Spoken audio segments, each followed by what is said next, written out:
Hey guys, good morning, afternoon, evening, wherever you are. My name is Jabberwocky, and today is going to be our hopefully short video on some team building, whether you're a new player or you're getting ready to that AR 20 mark to start your Spiral Abyss, or you've already started, you're having some issues with this. So there are a few mechanics to know with team building, as well as just a few things to always keep in mind. All right, guys, so we're going to get right into it. Basically, first and foremost, you're going to need two teams for Spiral Abyss. When you start the game, you don't need to worry about this as much. The main thing you do need to remember when you are playing the I game do is you need hope to the have Knights of Favonius two are all working characters hard. that are fully kitted out as DPSs. That is going to be your main bread and butter. That's the one thing you need. Um, Moving forward, outside of your four-man team, that is going to be that is going to basically roll over all of the content for you before Spiral Abyss and afterwards. Um, you basically just need two assist characters that usually use their abilities to help augment your main DPS to get more damage out and keep them up and going, and a support character, which is basically your healer. Okay, so when we talk pre-Spiral Abyss, one thing to always keep in mind for your main content rolling group is you've got your DPS, you've got maybe a healer if you think you need it, but most importantly, you want to have two assists, and you want majority of these characters outside your DPS to have those passive abilities that really augment your ability to travel. Okay, so you're gonna want an archer, whether if you only have Amber, sucks to suck, but maybe you just have her in your traveling party just for the ability to be an archer and the stamina consumption reduction for gliding. If you've got Fischl, great then for an archer. Outside of that, you want somebody like Kaya or somebody else like him that gives you this 20% reduction in your stamina consumption when you're sprinting. That is huge. That makes a massive difference, especially even when it comes to just using the short dashes to dodge abilities.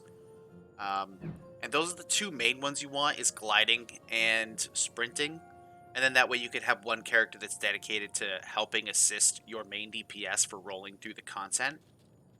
Outside of that, when it comes to team building, we're going to talk mostly Spiral Abyss. So with Spiral Abyss, you're going to need two teams, probably three, but majority you're going to need two teams.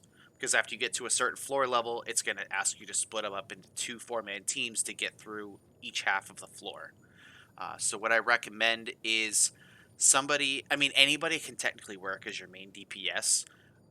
The only person, the only character that you just should never be rolling into your Spiral Abyss teams is Amber. Okay, she's just hot garbage. Everybody knows it. It's a meme. Noelle is a close second, only because you basically stack defense to give her offense, and it just doesn't seem to work all that well.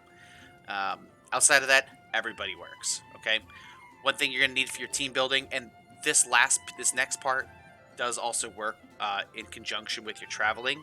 When you're traveling, you want a Claymore user. So if if your main DPS is a Claymore, or if your assist person assisting in the DPS is a Claymore user, it's great because you're gonna need it to break through Geo, through shields, and for mining. So those are three key factors, as well as those two passive talents you're gonna want for your traveling to go with your main DPS. Moving on, Spiral Abyss. Um, Personally, I'm using Jean because I got her. I am a free-to-play player. This video is specifically designed to reach out to those guys that have maybe spent the $10 on the Battle Pass, the $5 in the Welkin Moon, or neither, and they're just completely free to play. This is for you guys, okay? Um, I have not spent any money on summons. I don't think you should. There's no point. You could still get through the content and enjoy the game just as easily without spending thousands of dollars like some of these other guys. But that's their choice, right? So for me, I'm using Jean as one of my main DPSs as a 5-star. I think her Gale Blade does insane amounts of damage with the swirl effect. Um, and her auto attacks are very clean, very crisp. She can control the fight really well. And she just doesn't die, right? She has basically lifesteal based built into her kit with a massive heal that just makes you impossible to die in.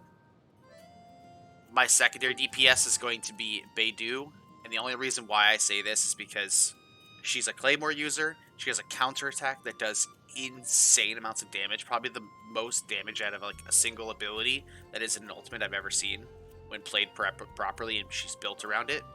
And her ultimate is also just amazing. Um, A lot of people use Fischl because she's still just broken. I think Fischl is an amazing DPS assist character, just because of her Raven alone does all the work for you. Uh, but outside of saying use this character or use this character, because you never know what you're going to roll, what you want to focus on for your Spiral Abyss is you've got your two dedicated DPSs have max artifacts that give them nothing but basically damage, crit rate, crit damage, and some HP for survivability. They don't necessarily you don't want defense rolls. The set bonuses are nice, but the set bonuses really come in with your 2 assists and your support. Having a good support that basically their weapon and or their set bonuses proc damage buffs and or healing effects when they're not on the field. Your support is basically somebody like Barbara, for example, if you were to give her this Thrilling Tales of Dragon Slayers. When switching characters, the new character taking the field has their attack increased by 48% for 10 seconds. This effect can only occur once every 20 seconds. That is somebody who can directly affect the field of battle and your damage output without even having to be on there. That is something to always keep in mind.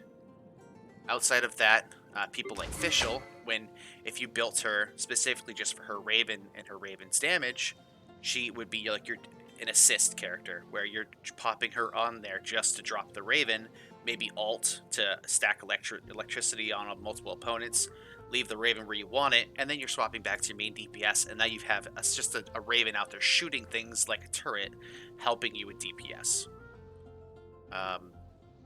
Outside of that, you're going to always want a Claymore user on both your teams. If you can make it work. Usually, you're going to get Noelle right off the bat. Outside of that, you just got to try to roll for one. I'm not going to tell you which ones to go for because there's a million videos that are going to tell you which ones are best. It's really, you can make them all work, right? So you've got a Claymore user, whether it's your main DPS or not. You've got your 2 assists, your support, your main DPS. The one thing to keep in mind also is when it comes to your assist characters, those are the ones you want to have the really good set bonuses to really augment your team. Because usually something like the Exile or the Instructor's going to help you get elemental mastery points when they're using skills or their elemental burst. You're going to get, or the Exile, where you could use energy recharge. And then you get like this energy recharge effect to all of your teammates when you use your ultimate. Things like this can really help not only your main DPS keep their ult up all the time, but also help get everybody else's ults up very quickly, and boost your damage if you're just swapping them out to use skills and elemental bursts. And with that, guys, I think that pretty much sums up the video. The only 2 other things I want to mention is when you use ultimates, it is an iframe. If you do not know what an iframe is, it just means it's an invulnerability frame. So if I use Jean's ultimate, see how I have this effect right now? During that animation, anything that was coming to hit me is now going to poof as if it didn't exist. Okay? You can use your ultimate. Not only do you can use your ultimate at a great time to get out the right damage, but you can also use it right before you're about to get maybe you misplayed something. You're about to eat a big ability, whether it's a giant slime about to slam dunk you or it's a mage about to hit you with a big shot. Instead of eating the ability, just use your ultimate, because you might be about to use it anyways for your DPS or for a heal or whatever, and just iframe it. Make it not even exist. And the other thing is, with effects like that Thrilling Tales of Dragon Slayers, it will persist for 10 seconds.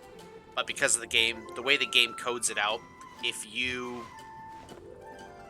use an ability on, say, the last second of that effect, that damage buff is actually going to last it's going to extend the duration of whatever that ability's damage is putting out.